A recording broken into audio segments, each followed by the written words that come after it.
नमस्कार, आप देख रहे हैं समाचार 24+ और मैं हूं आपके साथ हनी। अगर बात करें एस्ट्रोलॉजी की, आजकल इतना ज़्यादा एस्ट्रोलॉजर्स के ऊपर लोग विश्वास करने लगे हैं क्योंकि आजकल जो मैं बात करूं यूथ जनरेशन की, हमारे टीनेज जो यूथ है वो बहुत ज़्यादा विश्वास करने लगे हैं और उनके साथ जो इतनी प्रॉब्लम्स होती है, जैसे टीनेज आजकल बहुत ज़्यादा मेंटली डिप्रेशन में चले जाते हैं, घर की बहुत सारी प्रॉब्लम्स होती हैं, एजुकेशन को लेकर बहुत सारी प्रॉब्लम्स बहुत ज़्यादा बढ़ गई हैं। उसके लिए वो सलाह ज़रूर लेते हैं एस्ट्रोलॉजर का। एस्ट्रोलॉजर बहुत सारे दिल्ली, एनसीआर, नोएडा बहुत सारे उपस्थित है, लेकिन आज मैं आपको मिलवाने जा रहा हूं अलका भल्ला जी से, जो कि जानी मानी एस्ट्रोलॉजर हैं, टैरेट कार्ड रीडर है, हीलर है और साथ ही साथ बहुत सारा काम ये करती हैं। बहुत ज़्यादा सोशल एक्टिविस्ट भी हैं, लगातार समाज सेवा में लगी रहती हैं और इन्होंने किस तरीके से लोगों को एस्ट्रोलॉजी सिखाकर एस्ट्रोलॉजर बनाया भी है। जी हाँ, अलका भल्ला जी खुद एस्ट्रोलॉजी की क्लासेस भी देती हैं। अलका जी, बहुत बहुत स्वागत। Thank you. सबसे पहले अलका जी, क्या ये प्रोफेशन आपने चुना? और भी आप बहुत सारे प्रोफेशन थे, बट एस्ट्रोलॉजी बहुत एक अलग और यूनिक प्रोफेशन है। कितने टाइम से चल रहा है? मैं इस फील्ड में मुझे अभी याद भी नहीं है, 20 सालों से हूँ शायद। और कुछ टीचिंग में तो मैं बहुत पहले से थी, टीचर थी, लेकिन इस लाइन में अगर आप पूछ रहे हैं कि मैं क्यों आई हूँ, तो मुझे ये जानना था कि ये रहस्य क्या है, क्यों किसी की लाइफ में ऐसा होता है। क्योंकि कुछ ऐसी प्रॉब्लम मेरे बेटे के साथ चल रही थी जो मुझे जानना था कि उसके साथ ऐसा क्यों हो रहा है। तो मेरे गुरु ने मुझे इस फील्ड में इंट्रोड्यूस किया कि आप ये सीखो, तब आपको पता चलेगा कि ये रहस्य क्या है। हर किसी का कोई ना कोई इंस्पिरेशन होता है। अगर मैं क्रिकेट की बात करूं तो सचिन तेंदुलकर, और बहुत सारे, अगर मैं बॉक्सिंग की बात करूं तो अमजद खान जैसे बहुत बड़े बड़े बॉक्सर्स हमारे देश में हैं। इस लाइन में आपका कौन इंस्पिरेशन था जिसने आपको सिखाया? मेरे पहले गुरु जो रहे वो मिस्टर सुंदर मल्होत्रा रहे। बाकी तो मैंने बहुत सारे टीचर से सीखा है, लेकिन मैं उनका बहुत दिल से धन्यवाद करना चाहती हूँ क्योंकि उन्होंने मुझे बताया कि तुम इस फील्ड में कुछ कर सकती हो। सुंदर जी के नेतृत्व में आपने सीखा, आपने काम किया, 20 से 22 साल होने वाले हैं आपको इस लाइन में। आपके द्वारा किन बच्चों ने सीखा और आप क्या सिखाती हैं?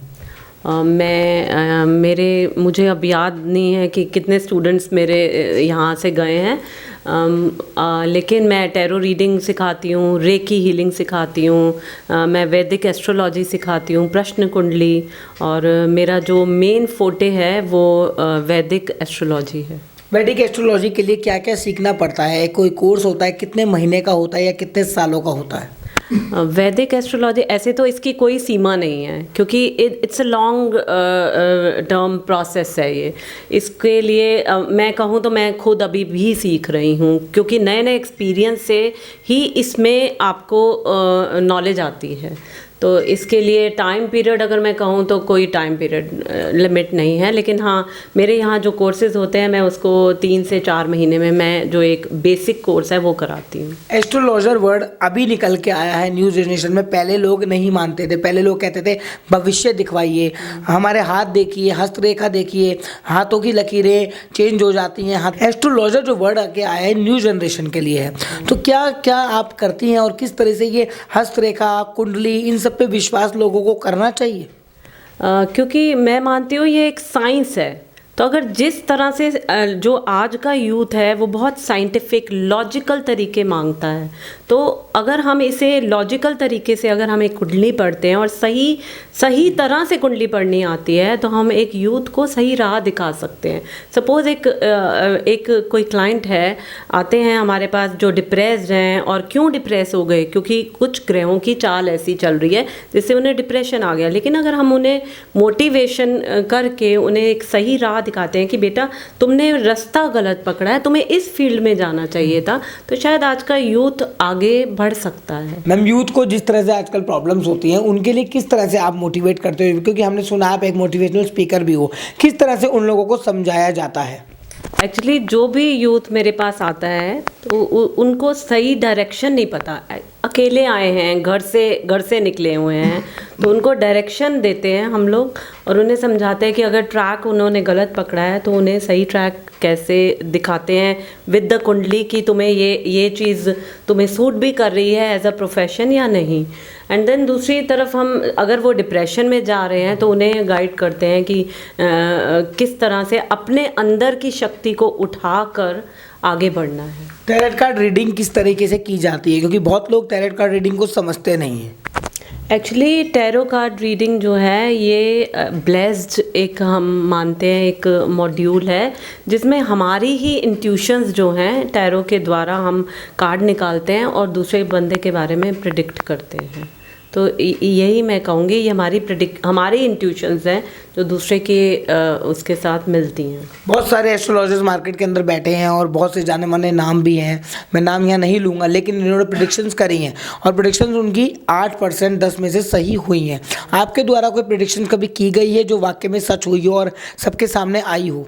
एक्चुअली मैं भी करती हूँ तो मुझे जो लगता है मेरी yes I can rate my self कि 10 में से 7 मैं नंबर देती हूँ। अभी कल का ही एक मेरा क्लाइंट है जिनको अगर मैं मैसेज आपको फ़ोन पे दिखाऊं तो उन्होंने मुझे किया है कि इतने सालों से उनका बंद पड़ा बिज़नेस है और कुछ काम जो है एक प्रॉपर्टी है वो नहीं बिक रही, तो मैंने उनको अपनी रेमेडीज़ उपाय दिए तो उनका 10-20% जो लोग फ़ोन नहीं उठा रहे थे वो फ़ोन भी उठाना शुरू कर दिया है उन्होंने। तो मैं कहूँगी 7 नंबर यस। तो और उससे पहले कोई और भविष्यवाणी करी हो या ऐसा कुछ किया हो जो वाकई में देश के हित में हो? देश के हित में करने का मौका नहीं मिला अभी मुझे। ठीक है। और मैम किस तरह से न्यूमरोलॉजी वगैरह जो आप करती हैं और जो बाकी काम करती हैं, क्या क्या आपके द्वारा किया जाता है? न्यूमरोलॉजी भी मैं करती हूँ, मैं लोगों को सिखाती हूँ। मेरा जो एम है, मैं समझती हूँ मेरा पर्पस ऑफ लाइफ है वो आज के यंगस्टर को ठीक लाइन पर लाना, उनका इस तरह से अगर मेरे द्वारा भला हो जाए कि वो यूजुअली जो यूथ है रॉन्ग ट्रैक पे है, कुछ एडिक्शंस में है, कुछ ऑब्सेस्ड हैं, कुछ डिप्रेस्ड हैं, उनको सही राह दिखाना और अंदर की उनको बताना कि हमारे अंदर ही ताकत है, जो भगवान है वो हमारे अंदर है, उसको कैसे इकट्ठा करके हम अपने सही रास्ते पर जाकर अपनी लाइफ को कैसे सेटल्ड रख सकते हैं। उनके पेरेंट्स कितने ज़्यादा परेशान होते होंगे मैम, क्योंकि बहुत से बच्चों के पेरेंट्स के बच्चे सुसाइड कर लेते हैं, सुसाइड अटेम्प्ट्स कर लेते हैं पेरेंट्स, और जवान लड़का या लड़की अगर घर से निकल जाए तो बहुत दुख की बात है। तो उस टाइम एस्ट्रोलॉजर सबसे ज़्यादा काम आता है, यानी कि आप। तो आपके पास ऐसे कितने केसेस आए हैं जिनको आपने सुसाइडल केसेस से रोका है? मेरे पास अगर मैं देखती हूँ तो मेरे पास 10 में से जो 5 क्लाइंट हैं वो मेरे पास डिप्रेस्ड लोगों के ही हैं, और उसमें से मान लो अगर डिप्रेस्ड हैं तो उसमें से 2 क्लाइंट्स ऐसे हैं जो सुसाइडल ही होते हैं। तो उनको अपने एक पाथ पे रखना कि वो इस तरह का स्टेप ना उठाए, एक बहुत डिफ़िकल्ट मैं समझती हूँ काम होता है। तो उनको सेटल रखने के लिए अगर मैं उनको मोटिवेट करती हूँ या कुछ ऐसी टेक्निक्स हैं जैसे रेकी है, मैं उनको सिखाती हूँ कि आप रेकी करो, रेकी से हम अपने आप को कैसे अपलिफ्टेड रखते हैं, क्योंकि सारी जो ताकत है वो हमारे अंदर है। तो मैं उन्हें यही सिखाती हूँ कि जो भी पावर है, unleash the power with in, तो उससे वो सुसाइड करने से बचते हैं। तो मुझे एक अपने ऊपर बहुत एक प्राउड फील होता है कि मैं ऐसा काम कर रही हूँ। क्या मैसेज रहेगा मैम यूथ को, किस तरह से वो आपसे जुड़ सकते हैं और किस तरह से उनको आपका मैसेज रहेगा कि इन डिप्रेशन में ना जाएं, ऐसी चीज़ें ना करें जिनसे उनके माँ बाप को भी दुख हो और गलत स्टेप ना लें?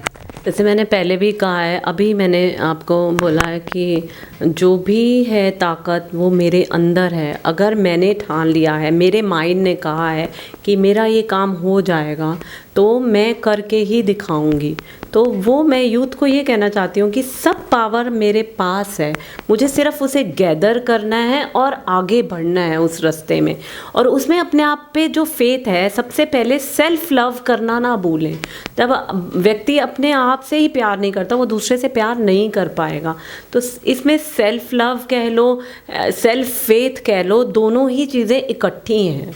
तो जो भी यूथ है उनको सबसे पहले अपने आप से प्यार करना सिखाती हूँ, उनकी अपने ऊपर फेथ लाना सिखाती हूँ। फिर वो आगे जब बढ़ते हैं तो वो इन सब चीज़ों से, डिप्रेशन से कह लो, उन्हें जीना आ जाता है, ये कह सकते हैं। This is the art of living एक तरह से।